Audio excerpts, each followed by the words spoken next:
আত্মীয়ের বাড়ি থেকে ফেরার পথে পথ দুর্ঘটনায় যুবকের মৃত্যু, এলাকায় চাঞ্চল্য। এই বিষয়ে জানা যায়, রায়গঞ্জের পানিশালা এলাকায় আত্মীয়ের বাড়ি থেকে ফেরার পথে পথ দুর্ঘটনায় মৃত্যু হলো এক যুবকের। আরো জানা যায়, বুধবার পুলিশ মৃতদেহ ময়নাতদন্তের জন্য রায়গঞ্জ মেডিকেল কলেজ ও হাসপাতালের মর্গে পাঠায়।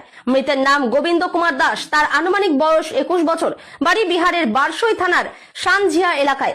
পরিবারের দাবি, মঙ্গলবার তিনি পানিশালায় আত্মীয়ের বাড়িতে এসেছিলেন। সেখান থেকে বাড়ি ফেরার সময় পানিশালা স্কুলের সামনে 12 নম্বর জাতীয় সড়কে অজ্ঞাত একটি গাড়ির ধাক্কায় গুরুতর জখম হন। জাতীয় সড়কের অ্যাম্বুলেন্সে তাকে উদ্ধার করে রায়গঞ্জ মেডিকেল নিয়ে যাওয়া হলে চিকিৎসকরা তাকে মৃত বলে ঘোষণা করেন। মৃতের এক পরিচিত ব্যক্তি জানান, গোবিন্দ তার বিধবা মাকে নিয়েই সংসার চালাতেন। একমাত্র ছেলের অকাল মৃত্যুতে শোকে ভেঙে পড়েছেন তার মা। তবে আপনার নাম ধরতে হবে না, ধরতে হবে না। আমার নাম হচ্ছে মনোজ কর্মকার। কে মারা গেছে?